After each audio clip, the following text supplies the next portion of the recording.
Overdose injection ಅನ್ನು ಚುಚ್ಚಿಕೊಂಡು ವೈದ್ಯ ವಿದ್ಯಾರ್ಥಿ ಆತ್ಮಹತ್ಯೆ ಮಾಡಿಕೊಂಡಿರುವ ವಿವರಗಳು ಸಿಗ್ತಾ ಇದೆ. ದಾವಣಗೆರೆ ನಗರದ ಖಾಸಗಿ ವೈದ್ಯಕೀಯ ಕಾಲೇಜ್ ಹಾಸ್ಟೆಲ್ನಲ್ಲಿ ಘಟನೆ. ಆತ್ಮಹತ್ಯೆಗೆ ಶರಣಾದ ವೈದ್ಯ ವಿದ್ಯಾರ್ಥಿ ಮಹಾರಾಷ್ಟ್ರದ ಸತಾರ್ ಜಿಲ್ಲೆಯವನು. ವಿಪರೀತವಾದಂತಹ ಓವರ್ಡೋಸ್ ಇಂಜೆಕ್ಟ್ ಮಾಡಿಕೊಂಡು ಆತ್ಮಹತ್ಯೆಗೆ ಪ್ರಯತ್ನ. ದಾವಣಗೆರೆ ನಗರದ ಖಾಸಗಿ ವೈದ್ಯಕೀಯ ಕಾಲೇಜ್ ಹಾಸ್ಟೆಲ್ನಲ್ಲಿ ಘಟನೆ ನಡೆದಿದೆ. ಆತ್ಮಹತ್ಯೆಗೆ ಶರಣಾದ ವೈದ್ಯ ವಿದ್ಯಾರ್ಥಿ ಮಹಾರಾಷ್ಟ್ರದ ಸತಾರ್ ಜಿಲ್ಲೆಯವನು. ಸಿದ್ಧಾರ್ಥ ತ್ರಯಂಬಕೆ 30 ವರ್ಷ, ಮೃತ ದುರ್ದೈವಿ ಎಂದು ಗುರುತಿಸಲಾಗಿದೆ.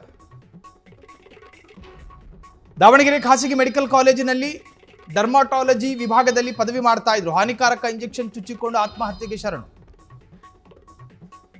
ರೂಮ್ ಲಾಕ್ನಿಂದ ಸಂಶಯಗೊಂಡ ವಿದ್ಯಾರ್ಥಿಗಳು ಒಳಗೆ ಹೋಗಿ ನೋಡಿದಾಗ ಅವಾಂತರ.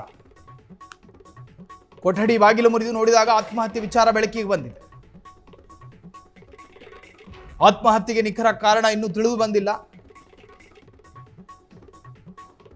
ಮೃತ ವಿದ್ಯಾರ್ಥಿಯ ಪಾಲಕರಿಗೆ ಪೊಲೀಸರು ಮಾಹಿತಿಯನ್ನು ಕೊಟ್ಟಿದ್ದಾರೆ. ವೈದ್ಯ ನಾರಾಯಣ ಹರಿ ಅಂತ ಕರೀತೀವಿ.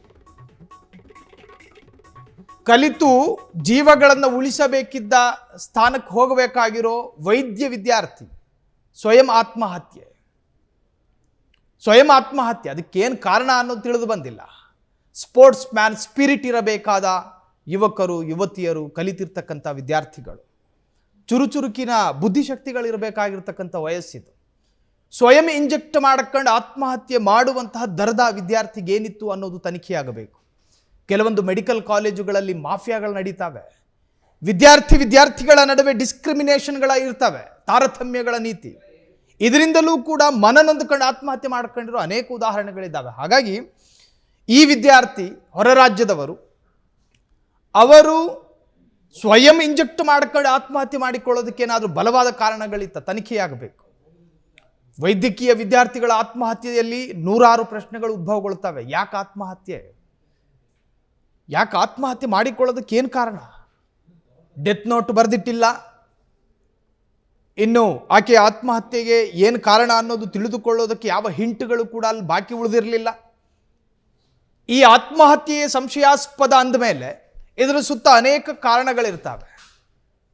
ನೆಗೆಟಿವ್, ಪಾಸಿಟಿವ್ ಎರಡೂ ಕಾರಣಗಳು ಏನು ಅನ್ನೋದು ತನಿಖೆಯಿಂದ ಬಹಿರಂಗಗೊಳ್ಳಬೇಕು. ಸಿದ್ಧಾರ್ಥ ತ್ರಯಂಬಕೆ ಎನ್ನುವಂಥ ಹೆಸರಿನ ವ್ಯಕ್ತಿ ಆತ್ಮಹತ್ಯೆ ಮಾಡಿಕೊಂಡಿರುವಂತಹದ್ದು. ದಾವಣಗೆರೆ ಖಾಸಗಿ ಮೆಡಿಕಲ್ ಕಾಲೇಜಿನಲ್ಲಿ ಡರ್ಮಾಟಾಲಜಿ ವಿಭಾಗದಲ್ಲಿ ಪದವಿ ಅಧ್ಯಯನ ಮಾಡ್ತಾ ಇದ್ರು. ಹಾನಿಕಾರಕ ಇಂಜೆಕ್ಷನ್ ಚುಚ್ಚಿಕೊಂಡು ಆತ್ಮಹತ್ಯೆಗೆ ಶರಣು. ನಿಜಕ್ಕೂ ಕೂಡ ಅತ್ಯಂತ ದುರಂತ ಕಥೆ ಇದು. ರೂಮ್ ಲಾಕ್ನಿಂದ ಸಂಶಯಗೊಂಡ ವಿದ್ಯಾರ್ಥಿಗಳು ತೆರೆದು ನೋಡಿದಾಗ ಆತ್ಮಹತ್ಯೆಯ ವಿಚಾರ ಬೆಳಕಿಗೆ ಬಂದಿದೆ. ಕೊಠಡಿ ಬಾಗಿಲು ಮುರಿದು ನೋಡಿದಾಗ ಆತ್ಮಹತ್ಯೆ ಬೆಳಕಿಗೆ ಬಂದಿದೆ. ಒಟ್ಟಾರೆ ದಾವಣಗೆರೆಯ ಖಾಸಗಿ ಮೆಡಿಕಲ್ ಕಾಲೇಜಿನಲ್ಲಿ ನಡೆದಿರ್ತಕ್ಕಂಥ ಈ ಆತ್ಮಹತ್ಯೆ ಪ್ರಕರಣ ರಾಜ್ಯಾದ್ಯಂತ ಚರ್ಚೆಗೆ ಕಾರಣವಾಗಿದೆ.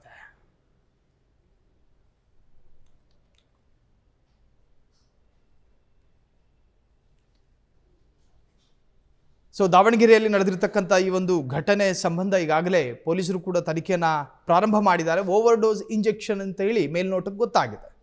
ದಾವಣಗೆರೆ ನಗರದ ಪ್ರೈವೇಟ್ ವೈದ್ಯಕೀಯ ಕಾಲೇಜ್ ಹಾಸ್ಟೆಲ್ನಲ್ಲಿ ಘಟನೆ ನಡೆದಿದ್ದು. ಹೊರರಾಜ್ಯದ ಯುವಕ ಅಲ್ಲಿಗೆ ಬಂದು ಯಾಕೆ ಆತ್ಮಹತ್ಯೆ ಮಾಡಿಕೊಂಡ, ಆತನ ಹಾಸ್ಟೆಲ್ನಲ್ಲಿ ಏನಾದರೂ ಸಮಸ್ಯೆಗಳಿತ್ತ, ಇವೆಲ್ಲವೂ ಕೂಡ ತನಿಖೆಯಿಂದ ಗೊತ್ತಾಗಬೇಕು. ಈಗಾಗಲೇ ಪೋಷಕರಿಗೂ ಕೂಡ ಮೃತದೇಹವನ್ನು ತಲುಪಿಸುವ ಜವಾಬ್ದಾರಿಯನ್ನು ಹೊತ್ಕೊಂಡಿದೆ ಅಲ್ಲಿನ ಆಡಳಿತ ಮಂಡಳಿ.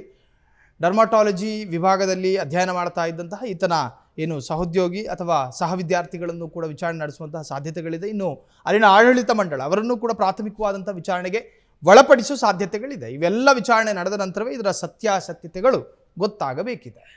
ಕ್ಷಣ ಕ್ಷಣದ ಸುದ್ದಿಗಳಿಗಾಗಿ ಫ್ರೀಡಂ ಟಿವಿ ಸಬ್ಸ್ಕ್ರೈಬ್ ಮಾಡಿ, ಲೈಕ್ ಮಾಡಿ ಹಾಗೂ ಫಾಲೋ ಮಾಡಿ. ಹೊಸ ಸುದ್ದಿಗಳ ನೋಟಿಫಿಕೇಶನ್ಗಾಗಿ ಬೆಲ್ ಐಕಾನ್ ಮೇಲೆ ಕ್ಲಿಕ್ ಮಾಡಿ.